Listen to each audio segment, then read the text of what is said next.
केसरी की उपाधि से सम्मानित महान लेखक और राजनीतिज्ञ लाला लाजपत राय का जन्म 28 फरवरी 1865 को पंजाब राज्य के फिरोजपुर जिले के ढूंढी के गांव में हुआ था। लाला लाजपत राय जब अंग्रेजों के खिलाफ बोलते थे तो शेर की तरह दहाड़ते थे, इसलिए उनको पंजाब केसरी कहा जाता था। केसरी का मतलब शेर होता है और पंजाब केसरी का मतलब पंजाब का शेर। इनका जन्म इनकी नानी के घर में हुआ था। उस समय ये परंपरा थी कि लड़की के पहले शिशु का जन्म उसके अपने घर में होगा। इसी परंपरा को आगे बढ़ाते हुए इनकी मां गुलाब देवी ने मायके में अपने पहले बच्चे को जन्म दिया। लाला लाजपत राय का पैतृक गांव जगराव जिला लुधियाना था, जो इनकी नानी के घर से केवल 5 मील की दूरी पर था। लाला लाजपत राय के दादा मालेर में पटवारी थे और अपने परिवार की परंपरा के अनुरूप किसी भी प्रकार से धन संग्रह को अपना परम कर्तव्य मानते थे। वे जैन धर्म के अनुयायी थे और अपने धर्म की रीतियों का अच्छे ढंग से निर्वहन करते थे। इनकी दादी बहुत ही सरल स्वभाव की थी। वे धर्म को मानने वाली, शुद्ध हृदय वाली, अतिथियों का स्वागत करने वाली, उदार तथा सीधी सादी स्त्री थी। उन्हें किसी भी प्रकार का कोई लोभ नहीं था और धन संग्रह उनके स्वभाव से बिल्कुल विपरीत था। लाला लाजपत राय के पिता राधा कृष्ण अपने छात्र जीवन में बहुत ही इंटेलिजेंट स्टूडेंट थे। इनके पिता ने अपने छात्र जीवन में फिजिक्स एंड मैथ्स की परीक्षा में पूरे नंबर प्राप्त किए थे। राधा कृष्ण सदैव ही अपनी कक्षा में प्रथम स्थान पर रहते थे।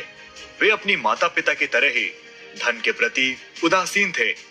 उनकी धर्म में बहुत आस्था थी, परंतु इसका अर्थ यह नहीं था कि उन्होंने अपने परिवार में वर्षों से चली आ रही परंपराओं को मान लिया था। इसके विपरीत वे किसी भी वस्तु को तभी स्वीकार करते जब उस पर पूरा अध्ययन कर लेते थे। स्कूल के समय में राधा कृष्ण को मुस्लिम धर्म का अध्ययन करने का अवसर मिला, क्योंकि उनके अध्यापक एक मुस्लिम थे और उनका आचरण बहुत पवित्र था।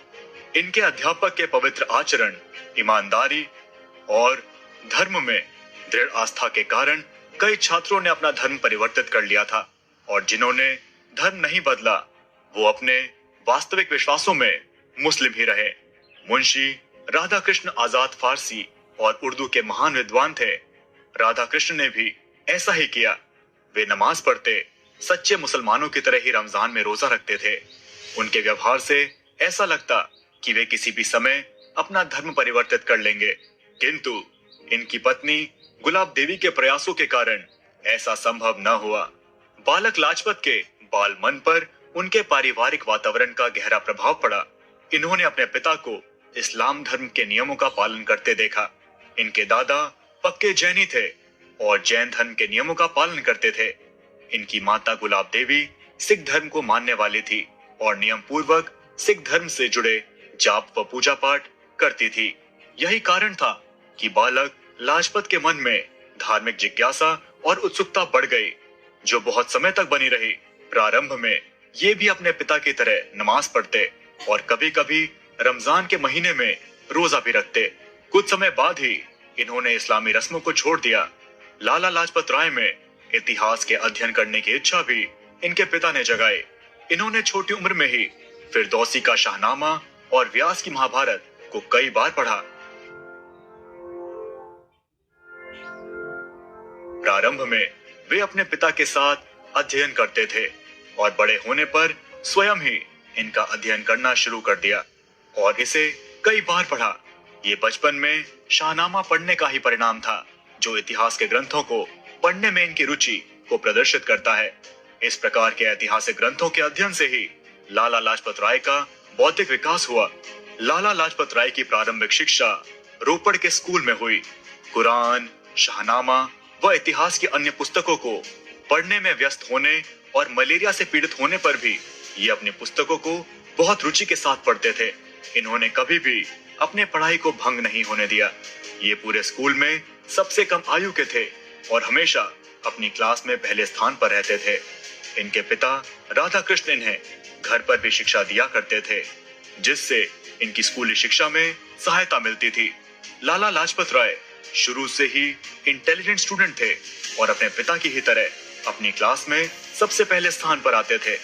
इनके पिता ने इन्हें फिजिक्स, मैथ्स के साथ ही इतिहास तथा धर्म की भी शिक्षा दी। रोपड़ स्कूल 6th क्लास तक ही था। यहाँ से शिक्षा पूरी करने के पश्चात इन्हें आगे की पढ़ाई के लिए लाहौर भेज दिया गया। शिक्षा विभाग की ओर से इन्हें 7 रुपए महीने की छात्रवृत्ति दी गई, तो ये लाहौर से दिल्ली आ गए। इन्होंने दिल्ली में रहकर 3 महीने तक पढ़ाई की, पर यहाँ का मौसम इनके स्वास्थ्य के अनुकूल नहीं था, जिस कारण ये बीमार हो गए और अपनी माता के साथ अपने गांव जगराव आ गए। दिल्ली छोड़ने के बाद इन्होंने मिशन हाई स्कूल लुधियाना में प्रवेश लिया और इंटेलिजेंट स्टूडेंट होने के कारण यहाँ भी इन्हें छात्रवृत्ति प्राप्त हुई। वर्ष 1877 से 78 में लाजपत ने मिडिल की परीक्षा उत्तीर्ण की। इसी वर्ष इनका विवाह राधा देवी से हुआ। यहीं से इन्होंने मैट्रिक की भी परीक्षा पास की। बीमारी ने इनका पीछा यहाँ भी नहीं छोड़ा। फलस्वरूप कुछ समय बाद ही इन्हें मजबूर होकर स्कूल छोड़ना पड़ा। इसी समय इनके पिता का ट्रांसफर शिमला से अंबाला हो गया और इनका पूरा परिवार वहीं पहुंच गया। लाला लाजपत राय का परिवार अधिक संपन्न नहीं था। इनके पिता के सामने इनकी उच्च शिक्षा को पूरा कराने की चुनौती थी। इनकी उच्च शिक्षा को पूर्ण करने के लिए इनके पिता ने अपने मित्र सजावल बलोच से मदद मांगी। बलोच साहब एक कट्टर मुस्लिम सज्जन थे और राधा कृष्ण के पक्के मित्र थे। इन्होंने लाजपत की शिक्षा के लिए आर्थिक सहायता देने का वचन किया। सन 1880 में लाला लाजपत राय ने कलकत्ता विश्वविद्यालय तथा पंजाब विश्वविद्यालय दोनों से डिप्लोमा की परीक्षा पास की। इसके बाद वे सन 1881 में 16 वर्ष की आयु में लाहौर आ गए और लाहौर के एकमात्र स्कूल गवर्नमेंट यूनिवर्सिटी लाहौर में प्रवेश लिया। ये अपनी पढ़ाई का ज्यादातर खर्च छात्रवृत्ति से ही पूरा कर लेते थे। बस कभी कभी अपने पिता से 8 या 10 रुपए मासिक लेते थे। ये अपनी पढ़ाई अपने दोस्तों की किताबों को लेकर करते थे। इतने अभाव का जीवन व्यतीत करते हुए भी इन्होंने सन 1882 से 83 में FA इंटरमीडिएट की परीक्षा के साथ ही मुख्तारी यानी कि छोटे या निम्न स्तर की वकालत या वकालत का डिप्लोमा की परीक्षा भी सफलतापूर्वक पास की। जिस वक्त लाजपत राय ने कॉलेज में प्रवेश लिया, उस समय भाषा संबंधी आंदोलन शुरू हो रहा था। पंजाब में आर्य समाज से संबंध रखने वाले लोग हिंदुओं को हिंदी व संस्कृत भाषा को अपनाने के लिए जोर दे रहे थे।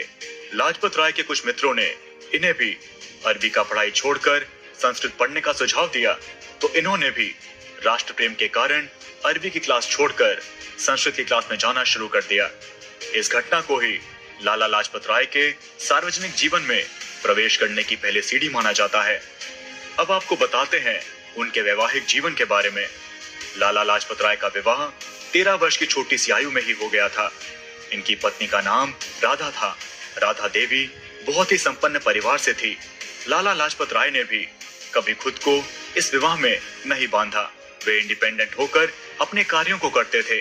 किसी भी कार्य को करने के लिए इनके लिए यह आवश्यक नहीं था कि ये अपनी पत्नी से परामर्श लें। इन्हें अपनी पत्नी से बहुत अधिक प्रेम नहीं था, पर वे अपने पति होने के प्रत्येक कर्तव्य को पूरा करते थे। इनके 3 बच्चे थे, जिनमें 2 पुत्र और 1 पुत्री थी। इन सभी बच्चों का जन्म 1890 से 1900 के बीच में हुआ था।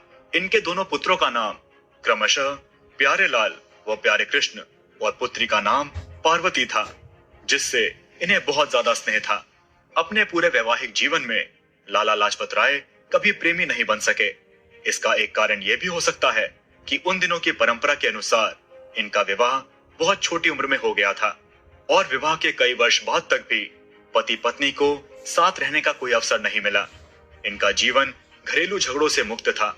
अपने किसी भी कार्य में इनके लिए अपनी पत्नी की सहमति आवश्यकता नहीं होती थी, लेकिन ये अपने माता पिता से अवश्य ही अनुमति लेते थे। अब आपको बताते हैं हिंदी आंदोलन के बारे में। राष्ट्र प्रेम की भावना से प्रेरित होकर लाला लाजपत राय बहुत जल्द ही हिंदी आंदोलन के प्रचारक बन गए। इनके साथ साथ ही इनके 2 मित्रों गुरुदत्त व हंसराज के सार्वजनिक जीवन का प्रारंभ भी हिंदी आंदोलन के द्वारा हुआ। गुरुदत्त और लाला लाजपत राय हिंदी के पक्ष में मेमोरियल के लिए 1000 हस्ताक्षर एकत्र करने में लगे हुए थे। सन 1882 में लाला लाजपत राय का अंबाला में हिंदी के पक्ष में पहला सार्वजनिक भाषण हुआ। इस भाषण के श्रोताओं में मजिस्ट्रेट भी शामिल थे। जिन्होंने इस भाषण की रिपोर्ट बनाकर गवर्नमेंट कॉलेज के प्रिंसिपल के पास भेज दी, जिस कारण इन्हें प्रिंसिपल द्वारा ऐसे आंदोलनों से दूर रहने की चेतावनी भी दी गई। अब आपको बताते हैं लाला लाजपत राय का ब्रह्म समाज से आर्य समाज में प्रवेश के बारे में। लाला लाजपत राय दुविधा में थे कि वे आर्य समाज और ब्रह्म समाज दोनों में से किस में शामिल हों। इनके मित्र गुरुदत्त कॉलेज के समय से ही आर्य समाजी बन चुके थे। लाला लाजपत राय इनके मित्र थे, किंतु इनको आर्य समाज से कोई भी लगाव नहीं था। लाला लाजपत राय पर इनके पिता के मित्र अग्निहोत्री का विशेष प्रभाव था। अग्निहोत्री गवर्नमेंट स्कूल में ड्राइंग के टीचर थे और ब्रह्म समाज को मानने वाले थे। लाजपत इनके साथ व्याख्यानों के दौरे पर भी जाते थे। ऐसे ही एक सभा के दौरे के दौरान इन्होंने राजा राममोहन रॉय के जीवन पर लेख पढ़ा, जिससे ये बहुत अधिक प्रभावित हुए और सन 1882 में इनके पिता के मित्र अग्निहोत्री ने इन्हें नियम अनुसार ब्रह्म समाज में प्रवेश करा दिया। परंतु ये ज्यादा दिनों तक ब्रह्म समाज से नहीं जुड़ सके। इनके मित्र गुरुदत्त और हंसराज आर्य समाजी थे और हमेशा आर्य समाज से जुड़ी बातें करते रहते थे। वर्ष के अंत में आर्य समाज का वार्षिक सम्मेलन मनाया जा रहा था। लाजपत राय अपने मित्रों से इस उत्सव के बारे में बहुत सी बातें सुन चुके थे, अतः वार्षिक सम्मेलन में शामिल होने की उत्सुकता के कारण ये सम्मेलन में शामिल हुए। ये इस समारोह से इतने प्रभावित हुए कि दूसरे दिन भी उत्सव में शामिल होने के लिए पंडाल में पहुंच गए। आर्य समाज के प्रधान साइन दास के व्यक्तित्व से प्रभावित होने के कारण ये आर्य समाजी बन गए। आर्य समाज में प्रवेश होने के बाद इन्हें सार्वजनिक भाषण देने के लिए मंच पर बुलाया गया। इनके भाषण के बाद पूरा पंडाल तालियों की गड़गड़ाहट से गूंज उठा। इसी समय लाजपत राय को पहली बार सार्वजनिक भाषण का महत्व महसूस हुआ। अब इनका समय पढ़ाई के बाद हिंदी आंदोलन के कार्यों में सक्रिय भाग लेने में व्यतीत होने लगा। धीरे धीरे ये पंजाब के सार्वजनिक जीवन की ओर ढलते गए। आर्य समाज में प्रवेश करते ही लाला लाजपत राय एक नेता के रूप में प्रसिद्ध हो गए। आर्य समाज की विभिन्न गोष्ठियों और सभाओं का आयोजन इनके नेतृत्व में किया जाता था। इसी क्रम में इन्हें लाला साइन दास यानी कि आर्य समाज की लाहौर शाखा के प्रधान ने राजपुताना और संयुक्त प्रांत में जाने वाले शिष्ट मंडलों में जाने के लिए चुना। उन शिष्ट मंडलों में महत्वपूर्ण सदस्यों के तौर पर मेरठ, अजमेर, फर्रुखाबाद आदि स्थानों पर भ्रमण किया, भाषण दिए, आर्य समाजियों से मुलाकात की और इस बात का अनुभव किया कि कैसे एक छोटी सी संस्था का विकास हो रहा है। आखिरकार इन्हें वो प्राप्त हो गया जिसकी खोज में उनका मन बचपन से भटक रहा था। उनकी जिज्ञासा का परिणाम यह हुआ कि उन्हें जो ठीक लगा उसमें उतर गए, उसका दोष दिखाई दिया तो उसे छोड़ दिया और जो सत्य लगा उसके पीछे दौड़ पड़े और अंत में एक सच्चे जिज्ञासु बन गए। लाला लाजपत राय के जीवन पर आर्य समाज का बहुत गहरा प्रभाव पड़ा। समाज से अलग होने के बाद भी वे कभी नहीं भूल सके कि इनका शिक्षण कार्य आर्य समाज के वातावरण में हुआ है। इस समाज की संगति में ही इन्होंने भाषण कला के महत्व को समझा। अंग्रेजी तथा उर्दू में लेखन तथा संपादन, आंदोलनों के नेतृत्व, महान संस्थाओं को चलाने, गरीबों तथा भूकंप पीड़ितों की मदद, अनाथालयों की स्थापना आदि के कार्य को करने के अवसर आर्य समाज से जुड़ने के कारण ही प्राप्त हुए थे। इस प्रकार आर्य समाज ने लाजपत राय के जीवन की भूमिका का निर्माण किया था। जब विभिन्न दलों में बटा हुआ आर्य समाज समाज के मंदिर पर अलग अलग तरीके से अधिकार जमाना चाहते थे, उस समय लाला लाजपत राय ने अपने दल का नेतृत्व करते हुए उदारता पूर्वक भाषण दिया। समाज सिद्धांतों के नाम है, न कि ईंट पत्थर के। हम जनता की सेवा तथा अपने जीवन के सुधार के लिए दल में शामिल हुए हैं, न कि मकानों पर अधिकार जमाने अथवा उन पर लड़ने झगड़ने के लिए। निसंदेह आप लोगों ने काफी धन तथा समय के व्यय से मंदिर निर्माण किया है, परंतु आप में यदि धर्म की भावना प्रबल है तो आप इससे अधिक शानदार भवन बनवा सकते हैं। मैं तो लड़ाई झगड़े, पुलिस बुलाने अथवा न्यायालय की सहायता लेने के सर्वथा विरुद्ध हूँ। अब आपको बताते हैं कि किस तरह आर्थिक समस्या से जूझते हुए उन्होंने वकालत की परीक्षा पास की। लाला लाजपत राय का जन्म एक साधारण परिवार में हुआ था। इनके लिए आर्य समाज से जुड़ने और हिंदी आंदोलन से प्राप्त हुई शिक्षा और ट्रेनिंग अमूल्य थी, पर इससे इनकी आजीविका की समस्या हल नहीं हो सकती थी। इनके परिवार की आर्थिक स्थिति बहुत अच्छी नहीं थी।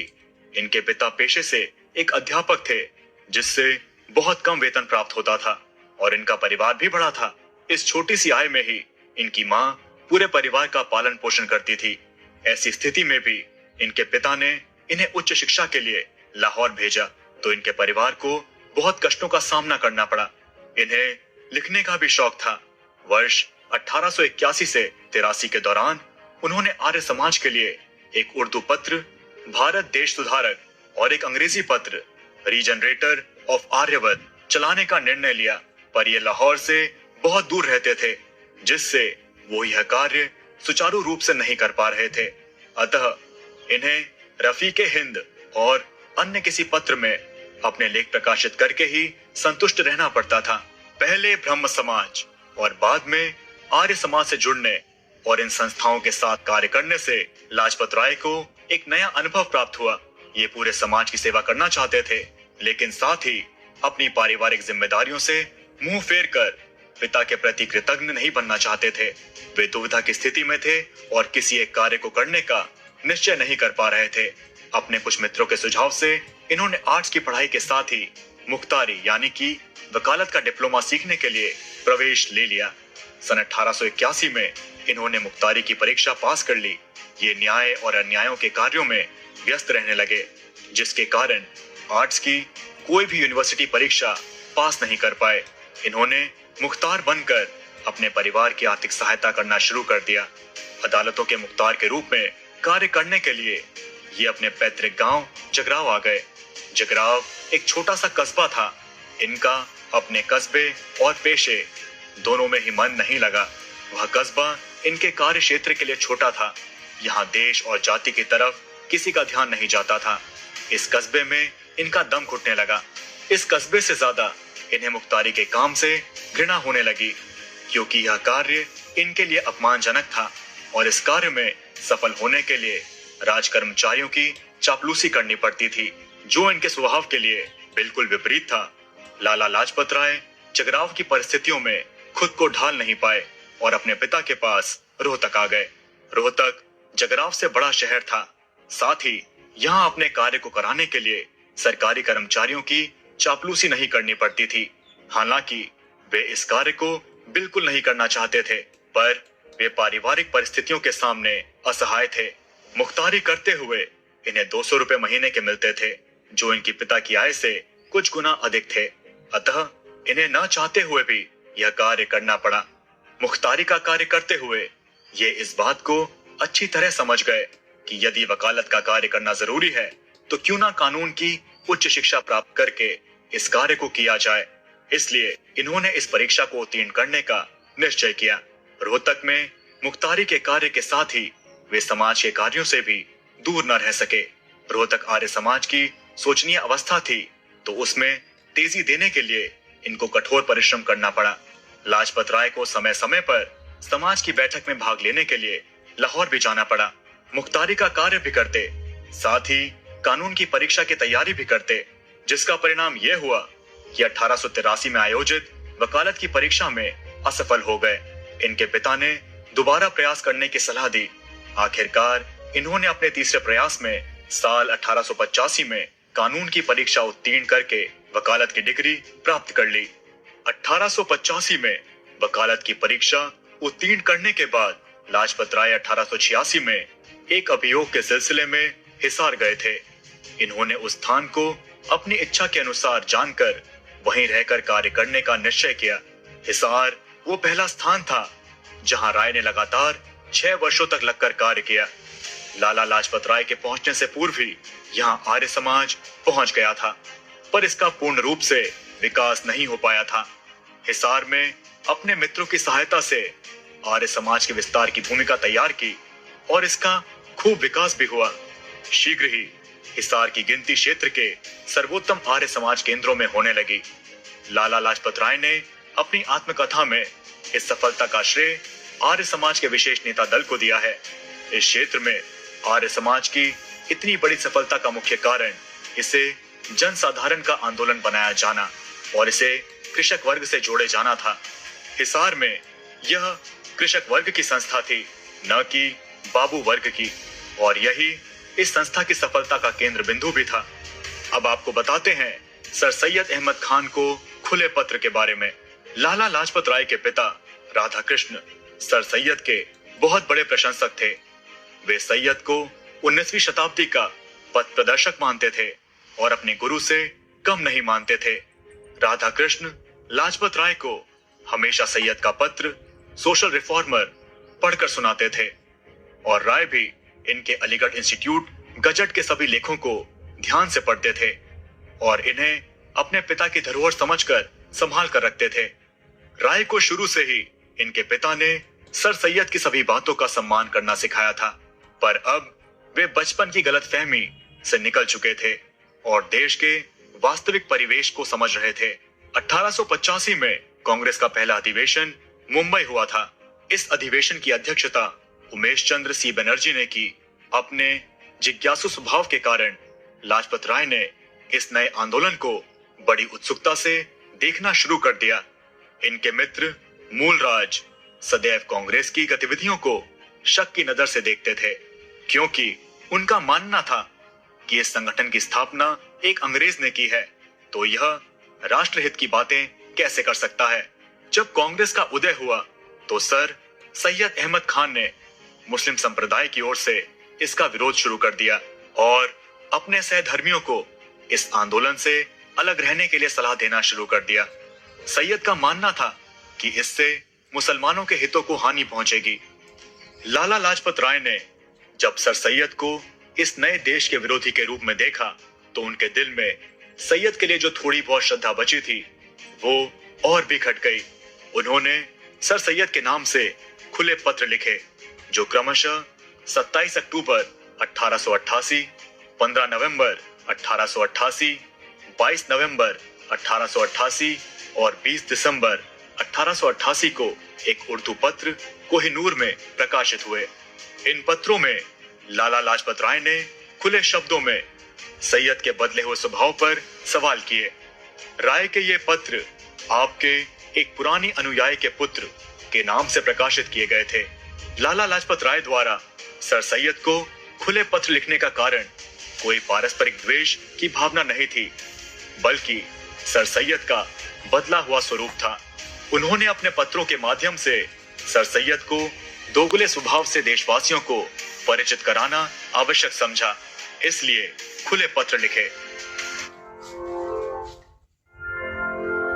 अब आपको बताते हैं लाला लाजपत राय के राजनीतिक करियर के बारे में।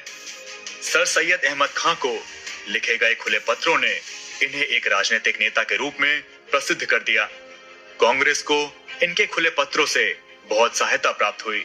कांग्रेस के संस्थापक एओ ह्यूम ने लाला लाजपत राय से इन खुले पत्रों की एक किताब लिखकर प्रकाशित करने को कहा। राय ने ऐसा ही किया और यह किताब कांग्रेस के अगले अधिवेशन से पूर्व ही प्रकाशित हो गई। इस प्रकाशन ने हिसार के एक वकील को रातों रात प्रसिद्ध कर दिया, साथ ही राजनीति में प्रवेश करने का सीधा मार्ग खोल दिया। इस पुस्तक के प्रकाशन के बाद इन्हें कांग्रेस के अधिवेशन में भाग लेने के लिए आमंत्रित किया गया। लाला लाजपत राय जब अधिवेशन में भाग लेने पहुंचे, उस समय प्रयाग स्टेशन पर इनका स्वागत मदन मोहन मालवीय और अयोध्या दास ने किया। इस समय ये सर सैयद की पोल खोलने वाले विवादी के रूप में प्रसिद्ध हो गए थे। कांग्रेस के साल 1888 के अधिवेशन में इनके 2 भाषण हुए, जिसमें से पहले भाषण का विषय खुली चिट्ठी थी। इनके पहले भाषण को अधिक प्रशंसा मिली क्योंकि उस भाषण का संबंध समसामयिक मामले से था। इसी भाषण ने दूसरे भाषण की नींव भी रखी थी। वर्ष 1888 की कांग्रेस में दिए गए भाषण इनकी दूरदर्शिता को प्रदर्शित करते हैं। इन्होंने कांग्रेस में अपना पहला भाषण उर्दू में दिया था और यह प्रस्ताव भी पेश किया था कि आधा दिन देश की शिक्षा के साथ साथ औद्योगिक मामलों पर विचार करने के लिए अलग किए जाएं। कांग्रेस में यह प्रस्ताव स्वीकार हो गया। तब से ही कांग्रेस के अधिवेशन के साथ औद्योगिक प्रदर्शनियों का भी आयोजन होना शुरू हो गया। जिस समय कांग्रेस की सभी कार्यवाही अंग्रेजी में होती थी, उस समय इन्होंने हिंदी भाषा का प्रयोग करके यह भी जता दिया कि यदि हमें कांग्रेस के महत्वपूर्ण मामलों में भाग लेना है तो सही अर्थों में जनता का प्रतिनिधि बनने का प्रयत्न करना होगा। इन्होंने औद्योगिक प्रदर्शनियों को लगाने का प्रस्ताव पेश करके यह भी सिद्ध कर दिया कि ये केवल राजनीतिज्ञ ही नहीं थे, बल्कि रचनात्मक कार्यों को भी महत्व देते थे। वर्ष 1888 में कांग्रेस ने इन्हें सीधे तौर पर राजनीतिक कार्यों से जोड़ दिया था। इन्होंने पहले 3 अधिवेशनों को छोड़कर अधिकांश अधिवेशनों में भाग लिया और अपने जीवन के शेष 40 साल कांग्रेस की सेवा में अर्पित कर दिए। बीच बीच में ये कांग्रेस के कार्यों के प्रति उदासीन भी रहे, पर कांग्रेस के उद्देश्यों से कभी मतभेद नहीं हुआ। लाला लाजपत राय ने राष्ट्रीय कांग्रेस के 1888 और 1879 के वार्षिक सत्रों के दौरान एक प्रतिनिधि के रूप में हिस्सा लिया और फिर वे साल 1892 में उच्च न्यायालय में प्रैक्टिस करने के लिए लाहौर चले गए, जहां उन्होंने पंजाब नेशनल बैंक और लक्ष्मी बीमा कंपनी की नींव रखी थी। लाला लाजपत राय ने 1879 के अधिवेशन को लाहौर में आयोजित करने के लिए कहा, पर इसके लिए मुंबई को चुना गया। इस अधिवेशन की अध्यक्षता चार्ल्स ब्रैडला ने की। इसी अधिवेशन में इनकी मुलाकात चार्ल्स ब्रैडला और ह्यूम से हुई। इस अधिवेशन का इनके मन पर प्रतिकूल प्रभाव पड़ा। इन्होंने महसूस किया कि कांग्रेस के नेताओं को देश हित की अपेक्षा अपने नाम तथा शान की अधिक चिंता है। इस अधिवेशन में उन्हें कांग्रेस के प्रति उदासीन बना दिया और 1890 से 1893 तक इन्होंने किसी भी अधिवेशन में भाग नहीं लिया। लाला लाजपत राय ने अपनी आत्मकथा में 1893 के अपने उत्तरदायित्वों का वर्णन इस प्रकार किया है। मैं डीएवी कॉलेज कमेटी का जनरल सेक्रेटरी था। मैं लाहौर आर्य समाज का प्रधान था। मैं दयानंद एंग्लो वैदिक कॉलेज समाचार का संपादक था। मैं भारत सुधार और आर्य समाज मैसेंजर के लिए लेख लिखा करता था। कभी कभी तो भारत सुधार का पूरा कार्यभार मुझ पर होता था। मुझे कॉलेज के लिए धन संग्रह करने के लिए जाना पड़ता था। इन सब के अतिरिक्त मुझे वकालत द्वारा रोटी भी कमानी पड़ती थी। 1893 के बंबई अधिवेशन के बाद लाला लाजपत राय कांग्रेस की ओर से उदासीन हो गए थे। इन्होंने चार्ल्स ब्रैडला की अध्यक्षता वाले मुंबई अधिवेशन के बाद किसी भी अधिवेशन में भाग नहीं लिया था। 1893 में डीएवी कॉलेज के एक नेता जोशीराम बख्शी ने पंजाब में कांग्रेस का अधिवेशन निमंत्रित किया। इसकी स्वागत सभा में लाला लाजपत राय भी शामिल थे, किंतु वे उसके सक्रिय सदस्य नहीं थे। इस अधिवेशन में इन्होंने 2-3 भाषण दिए। लाहौर अधिवेशन का सबसे अधिक महत्वपूर्ण पक्ष लाला लाजपत राय की पूना के 2 महान नेताओं से भेंट थी। ये 2 महान नेता कोई और नहीं, भारतीय स्वतंत्रता संग्राम के नायक गोपाल कृष्ण गोखले और बाल गंगाधर तिलक थे। यह परिचय आगे चलकर बहुत घनिष्ठ मित्रता में परिवर्तित हुआ। वर्ष 1897 में देश के सामने भयंकर परिस्थितियां उपस्थित हुई। बंबई में प्लेग की महामारी और राजपुताने में सूखे के कारण अकाल का भीषण रूप दिखा। देश में हर जगह से कष्ट के समाचार आने लगे। इन सारे समाचारों से लाला लाजपत राय का हृदय करुणा से भर जाता। वे देशवासियों की सहायता करने के लिए बेचैन हो गए। लाला लाजपत राय के हृदय पर इसका गहरा प्रभाव पड़ा। एक तरफ इस भीषण प्राकृतिक आपदा के समाचार, दूसरी तरफ ईसाई प्रचारकों द्वारा अपने धर्म प्रचार से वशीभूत होकर भोली भाली भारतीय जनता के दुरुपयोग के समाचारों ने इन्हें बेचैन कर दिया। 19वीं शताब्दी के अंत का समय भारतवर्ष के लिए महान कष्टकारी था। लाला लाजपत राय ने अपनी वक्तृत्व कला, तर्क शक्ति, संचालन, संगठन तथा नियंत्रण की प्रतिभा का पूर्ण प्रयोग किया। इन्होंने अकाल पीड़ित देशवासियों की सेवा के लिए बहुत प्रयास किए। इन्होंने स्वयं सेवक दल का निर्माण करके अनाथालयों तथा शरण गृहों की स्थापना की। हालांकि यह सभी कार्य इन्होंने आर्य समाज के अंतर्गत किए, पर वे केवल हिंदू मात्र को संबोधित करते थे। लाला लाजपत राय की दूरदर्शिता तथा प्रेरणा के परिणाम स्वरूप फिरोजपुर में प्रसिद्ध आर्य अनाथालय की स्थापना हुई। साथ ही इन्हें उसका मंत्री बनाया गया। इन्होंने कई वर्षों तक इस पद पर सफलतापूर्वक कार्य भी किया। इसी क्रम में लाहौर तथा मेरठ में भी हिंदू अनाथालयों की स्थापना हुई। लाला लाजपत राय की प्रेरणा से और भी कई स्थानों पर अनाथ आश्रम खोले गए। इनके मन में संकीर्णता की भावना कभी नहीं आई। इनके इस कार्य के बाद देश के कोने कोने में इनका नाम प्रसिद्ध हो गया था। ये अब एक जनप्रिय नेता बन गए थे। लाला लाजपत राय की आत्मकथा से पता चलता है कि उन्होंने अपने जीवन में कठोर परिश्रम किया तथा उन्हें समय समय पर बहुत सी परेशानियों का सामना भी करना पड़ता था। अकाल के समय में इतने कठोर परिश्रम के बाद इनका अस्वस्थ होना स्वाभाविक था। इस दौरान इन्हें निमोनिया हो गया, फेफड़ों से संबंधित बीमारी हो गई। इनके जीवन को बचाने के बहुत कम आसार नजर आने लगे। ये लगभग 2 महीनों तक बिस्तर पर रहे। इस दौरान डॉक्टर बेलीराम ने एक कुशल नर्स की तरह इनकी चिकित्सा तथा देखभाल की, जिससे इनके प्राणों की रक्षा हुई। लाला लाजपत राय शुरू से ही अपना जीवन देश सेवा के लिए अर्पित करना चाहते थे, किंतु पारिवारिक परिस्थितियों के कारण मजबूर होकर इन्हें वकालत का काम करना पड़ता था। कई बार तो इनका मन करता था कि सब काम छोड़कर पूरी तरह से समाज सेवा में लग जाएं, लेकिन अपने पिता के प्रति कृतज्ञ होने के लिए इनका दिल गवाही नहीं देता था। अतः मन मारकर ये वकालत के कार्यों को करते थे। इन्होंने इस बात का जिक्र अपनी आत्मकथा में किया है। वकालत का कार्य मेरी रुचि के अनुकूल ना था। मैं इसे त्याग कर देश सेवा के कार्य में पूरे मन से लगना चाहता था, परंतु मेरे पिताजी इसमें बाधक थे। इनकी इच्छा थी कि मैं काफी धन जोड़ लूं तथा अपने भाइयों और बच्चों के लिए पर्याप्त प्रबंध करूं। मैं उत्तर दिया करता था कि मैं अपने भाइयों को शिक्षित करने का कर्तव्य पालन कर चुका हूं और बच्चों के निर्वाह के लिए मेरे पास काफी धन है।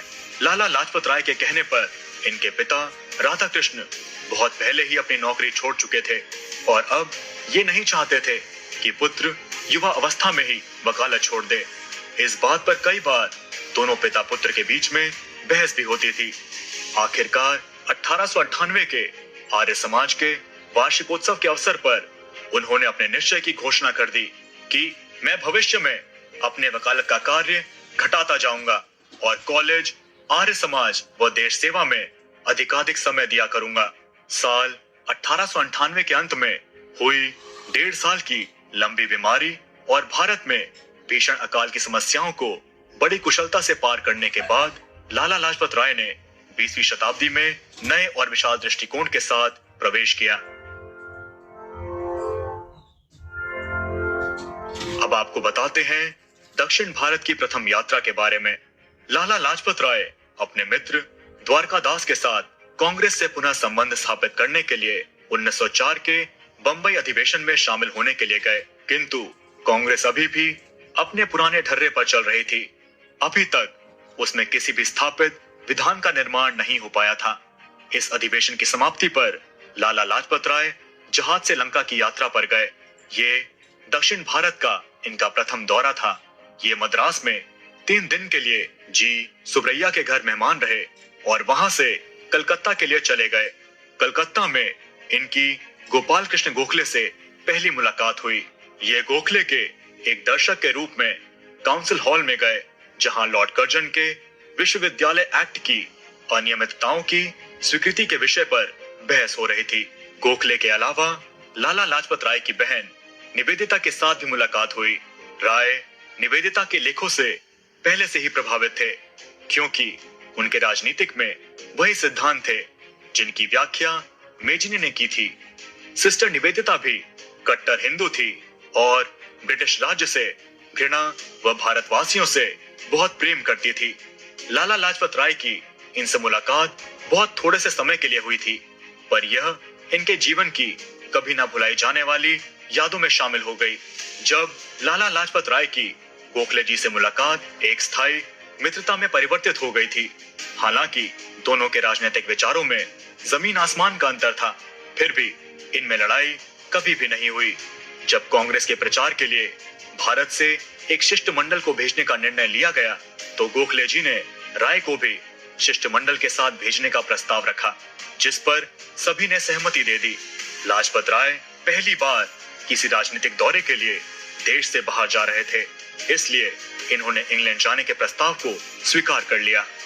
अब आपको बताते हैं बंग भंग आंदोलन और कांग्रेस के विभाजन के बारे में। सन 1905 में इंग्लैंड यात्रा से लौटने पर लाला लाजपत राय का बनारस स्टेशन पर बहुत बड़ी भीड़ ने स्वागत किया।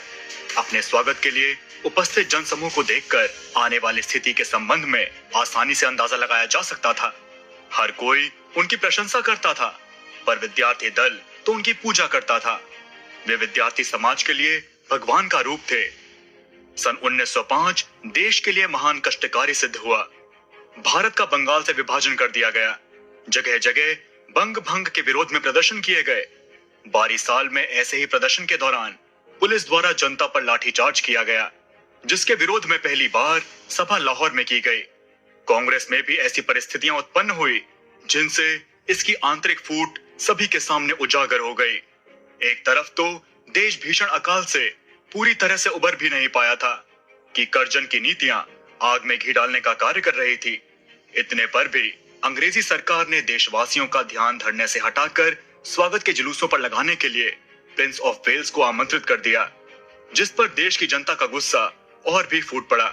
जनता के दिलों में ब्रिटिश शासन के लिए नफरत और भी ज्यादा बढ़ गई और यही वजह कांग्रेस में दो दलों में विभाजित होने का कारण बनी, क्योंकि नरम दिल के नेता प्रिंस के स्वागत करने के पक्ष में थे और गरम दल के नेता इस प्रस्ताव का विरोध कर रहे थे। इस प्रस्ताव पर गरम दल के नेताओं ने सभा से वॉकआउट किया और कांग्रेस ने तथाकथित स्वागत प्रस्ताव पास कर लिया। अब आपको बताते हैं लाल बाल पाल आंदोलन के बारे में। विचारों और कार्य करने की प्रणाली में अंतर होने के कारण कांग्रेस दो दलों नरम दल व गरम दल में विभाजित हो चुका था। नरम दलों के नेताओं में दादा भाई नारोजी, गोपाल कृष्ण गोखले व फिरोज शाह मेहता और गरम दल के नेताओं में अरविंद घोष, विपिन चंद्र पाल, बाल गंगाधर तिलक व लाला लाजपत राय प्रमुख थे। नरम दल के नेताओं का मानना था कि अंग्रेजी सरकार से धीरे धीरे अपनी नीतियों को मनवाकर पूर्ण स्वराज की ओर आगे बढ़ा जाए। इस दल के नेता अंग्रेजी नीतियों में विश्वास करते थे और इनकी नीतियों को देश के हित में मानते थे। वहीं दूसरी ओर गरम दल के नेताओं की अंग्रेजी में कोई आस्था नहीं थी, क्योंकि वे जानते थे कि अंग्रेजों की नीतियां सिर्फ हाथी के दांत की तरह है, जो केवल ऊपरी रूप से देखने में बहुत अच्छी लगती है और लगता था कि राष्ट्रहित में है, परंतु वास्तविकता में भिन्न है। ब्रिटिश नीतियों का निर्माण केवल अपने उपनिवेशवादी राज्य को सुरक्षित रखने के उद्देश्य से ही होता है। अतः गोरों पर यह विश्वास करना कि वे हमें स्वराज्य प्रदान करेंगे केवल एक कोरी कल्पना थी। बंगाल विभाजन के विरोध में लाल बाल पाल यानी कि लाला लाजपत राय, बाल गंगाधर तिलक और विपिन चंद्र पाल के नेतृत्व में एक नए दल का निर्माण हुआ। इस नए दल में बंगाल के अग्रगामी राष्ट्र नेता महाराष्ट्र के तिलक और उनका पत्र केसरी, पंजाब में लाला लाजपत राय और उनका पत्र पंजाबी शामिल थे, जिनका मुख्य उद्देश्य स्वदेशी और बहिष्कार के आंदोलन को दृढ़ता के साथ मजबूती प्रदान करना था। बंगाल के विभाजन को रद्द करने के लिए बंग भंग आंदोलन अपने जोरों पर था। जगह जगह बहिष्कार सभाएं तथा धरनों का आयोजन किया जा रहा था। इस नए दल के प्रमुख वक्ता विपिन चंद्र पाल थे। वे बहिष्कार आंदोलन को और भी ज्यादा विशाल बना रहे थे। इस आंदोलन के कार्यकर्ता यह सुनिश्चित कर रहे थे कि विदेशी शासकों और सरकारी मशीनों के साथ किसी प्रकार का संपर्क स्थापित न हो। इन आंदोलनों से घबराकर अंग्रेजी सरकार ने कई पागलों वाले कार्य कर डाले, जिसमें सबसे ज्यादा हास्यप्रद कार्य पूर्वी बंगाल में वंदे मातरम के नारे पर रोक लगाना था। पंजाब, महाराष्ट्र और बंगाल को गरम दल का गढ़ समझा जाता था और पंजाब के उत्साह का तो कोई ठिकाना ही नहीं था। कांग्रेस के कुछ लोगों को कांग्रेस का अंत नजर आ रहा था। कुछ को लगता था कि कांग्रेस पर गरम दल के नेताओं का आधिपत्य हो जाएगा। सन 1906 के वर्ष के अंत में कलकत्ता में कांग्रेस का अधिवेशन होना था। नरम दल के नेता डरे हुए थे। बंगाल के गरम दल के नेता तिलक को अपना अध्यक्ष चुनना चाहते थे, परंतु गोखले इसके पक्ष में नहीं थे। इस समस्या का हल करने के लिए इंग्लैंड में दादा भाई नौरोजी को अध्यक्ष पद को स्वीकार करने के लिए निमंत्रण भेजा गया था। साथ ही साथ यह भी कहा गया कि यदि वे इस निमंत्रण को स्वीकार नहीं करते तो वह दिन दूर नहीं जब कांग्रेस अपने अंत के सबसे करीब होगा। नौरोजी ने इस निमंत्रण को स्वीकार कर लिया और 72 वर्ष की आयु में दादा भाई नौरोजी ने भारत की यात्रा की। कांग्रेस के दोनों दलों के नेता नौरोजी को बहुत अधिक सम्मान करते थे, अतः दोनों ही दल को उनको अध्यक्ष चुने जाने पर कोई आपत्ति नहीं हुई। कलकत्ता के अधिवेशन में दादा भाई नौरोजी ने अपने सभापति के रूप में भाषण के दौरान कांग्रेस के मंच से पहली बार स्वराज्य के शब्द का प्रयोग किया, जिससे राष्ट्रीयता के 3 मंच हो गए: स्वराज्य, स्वदेशी तथा बहिष्कार। अब आपको बताते हैं लाला लाजपत राय का स्वतंत्रता संग्राम में योगदान के बारे में। सन 1907 में उनके द्वारा लाई गई क्रांति से लाहौर और रावलपिंडी में परिवर्तन की लहर दौड़ पड़ी थी, जिसकी वजह से उन्हें सन 1907 में गिरफ्तार कर मांडले जेल भेज दिया गया।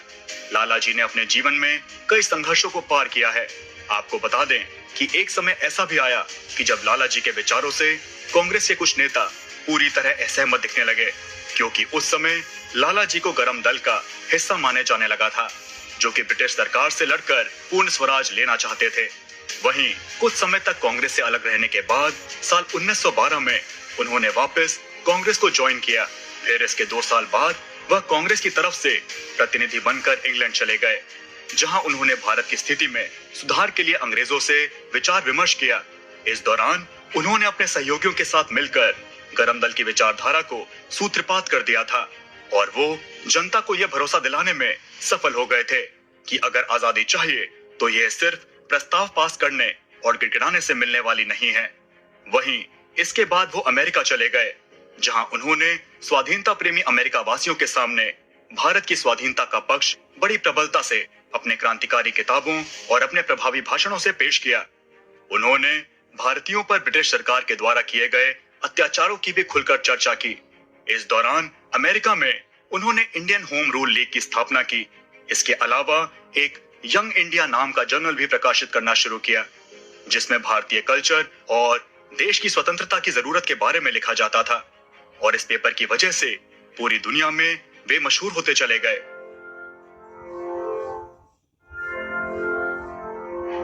अब आपको बताते हैं असहयोग आंदोलन में लाला जी की भूमिका के बारे में। प्रथम विश्व युद्ध के दौरान जब भारतीय सरकार ने कांग्रेस से युद्ध में सहायता की मांग की थी, तो उसने यह भी वादा किया था कि युद्ध समाप्ति पर भारतीय नागरिकों को अपनी सरकार निर्माण करने का अधिकार प्रदान कर देगी। लेकिन जैसे ही युद्ध खत्म हुआ तो भारतीय सरकार अपने वादे से मुकर गई, जिसके बाद कांग्रेस में ब्रिटिश सरकार के लिए पूरी तरह से गुस्सा व्याप्त हो गया। इस दौरान खिलाफत आंदोलन सन 1919 से 1922 और जलियांवाला बाग 13 अप्रैल 1919 हत्याकांड की दिल दहला देने वाली घटना के कारण असहयोग आंदोलन किया गया, जिसमें पंजाब से लाला लाजपत राय जी ने नेतृत्व की कमान संभाली। वहीं धीरे धीरे इनके नेतृत्व में पंजाब में इस आंदोलन ने बहुत बड़ा रूप ले लिया, जिसकी वजह से उन्हें शेरे पंजाब कहा जाने लगा। वहीं इसके बाद लाला जी के नेतृत्व में सविनय अवज्ञा आंदोलन यानी कि असहयोग आंदोलन के संबंध में कांग्रेस की पंजाब में बैठक भी हुई, जिसकी वजह से इन्हें अन्य सदस्यों के साथ सार्वजनिक सभा करने के कारण झूठे केस में गिरफ्तार कर लिया गया।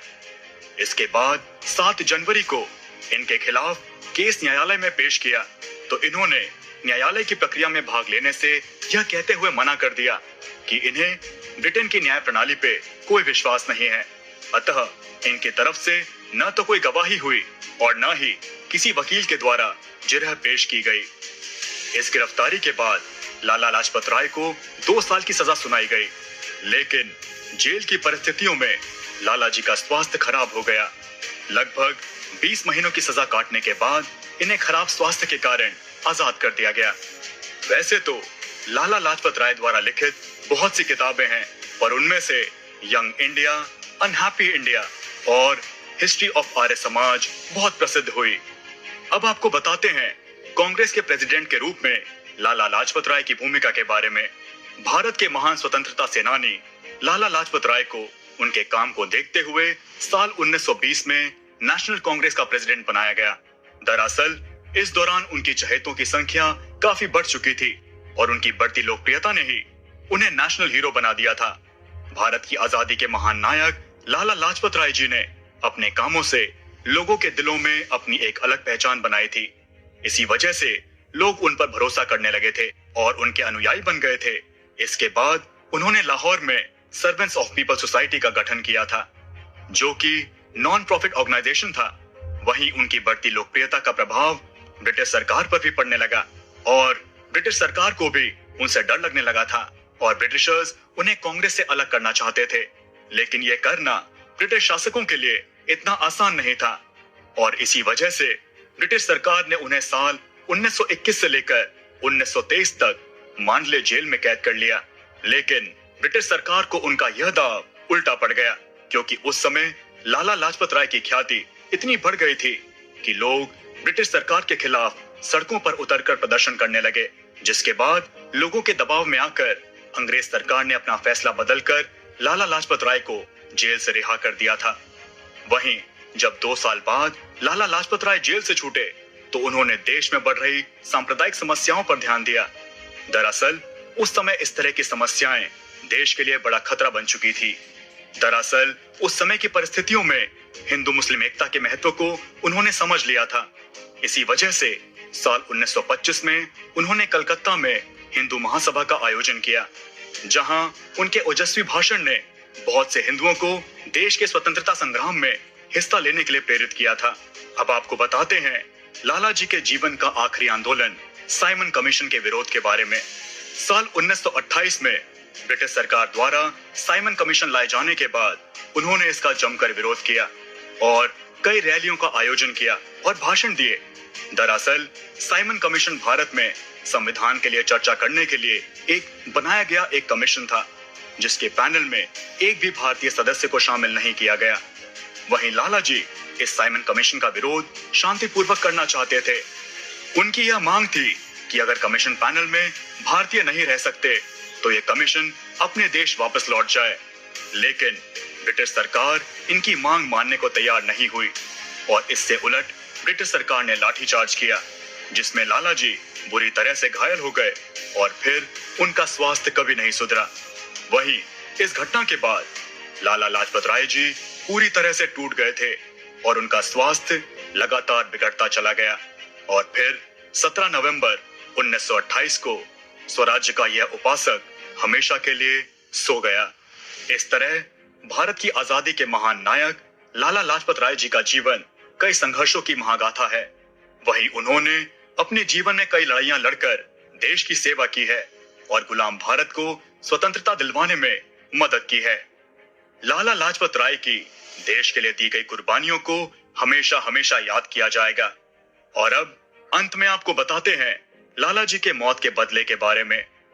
लाला जी की मृत्यु से सारा देश उत्तेजित हो उठा और चंद्रशेखर आजाद, भगत सिंह, राजगुरु, सुखदेव व अन्य क्रांतिकारियों ने लाला जी पर जानलेवा लाठीचार्ज का बदला लेने का निर्णय किया। इन देशभक्तों ने अपने प्रिय नेता की हत्या के ठीक 1 महीने के बाद अपनी प्रतिज्ञा पूरी कर ली और 17 दिसंबर 1928 को ब्रिटिश पुलिस के अफसर सॉन्डर्स को गोली से उड़ा दिया। लाला जी की मौत के बदले सॉन्डर्स की हत्या के मामले में ही राजगुरु, सुखदेव और भगत सिंह को फांसी की सजा सुनाई गई। वैसे तो लाला लाजपत राय के कई विचार हैं, लेकिन उनके अंग्रेजों से लड़ते वक्त अंतिम समय में कहा गया शब्द मेरे शरीर पर पड़ी एक एक लाठी ब्रिटिश साम्राज्य के कफन में कील साबित होगी ने हमारे देशवासियों में ऐसा जोश भरा कि हमारा देश 20 वर्षों में ही आजाद हो गया।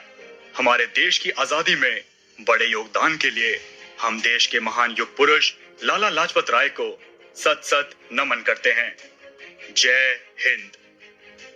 तो दोस्तों, ये थी जीवनी महान स्वतंत्रता सेनानी